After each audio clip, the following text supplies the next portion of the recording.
Jasmine ജിൻഡോനെ തല്ലി. ഇന്നലെ live full ഞാനിരുന്ന് കണ്ടതാണ്. അതുകൊണ്ട് തന്നെ ജാസ്മിൻ്റെ ഭാഗത്ത് ഇനി എന്തെങ്കിലും ന്യായം ഉണ്ടെങ്കിലും ജാസ്മിൻ ഇന്നലെ പെരുമാറിയ രീതി ഒട്ടും അംഗീകരിക്കാൻ പറ്റുന്നതല്ല. ഈ കുട്ടി ഇത്രയും നാളും മനുഷ്യന്മാരോട് ഇടപഴകി തന്നെ അല്ലേ ജീവിച്ചത്? ബേസിക്കായിട്ട് കാണിക്കേണ്ട മര്യാദയില്ലേ? ഇതെന്ത് സ്വഭാവമാണെന്ന് നമുക്ക് തോന്നിപ്പോവും. ഇന്നലെ ലൈവ് കണ്ടുകൊണ്ടിരുന്നിട്ടുണ്ടല്ലോ, ഇതെങ്ങനെ ഒരു ഇൻഫ്ലുവൻസറാണ്, എങ്ങനെ ഇങ്ങനെയൊക്കെ പെരുമാറാൻ പറ്റുന്ന ഒരാൾക്ക്? ഇതിപ്പോൾ ജിൻഡോയാണ് തിരിച്ച് ചെയ്തിരുന്നെന്നുണ്ടെങ്കിലോ, ജിൻഡോ തല്ലണ്ട, ജസ്റ്റ് ഒന്ന് കൈ ഓങ്ങിയാൽ മതിയായിരുന്നു.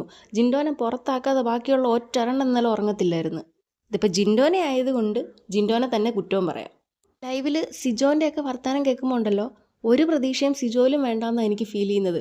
കാരണം ജിൻഡോനെ അടിച്ച കാര്യം പറയുമ്പോൾ സിജോ വന്നിട്ട് ജിൻഡോനോട് പറയുന്നത്, നീ ഇന്നലെ ശരണ്യേനെ ചെയ്തതിന് ആദ്യം സമാധാനം പറയാൻ. ജിൻഡോ എല്ലാ ശരണ്യേൻ്റെ മുടി പിടിച്ച് വലിച്ചതെന്നുള്ള തെളിയിക്കുന്ന ക്ലിപ്പിംഗ്സൊക്കെ ഇപ്പോൾ പുറത്ത് വരുന്നുണ്ട്.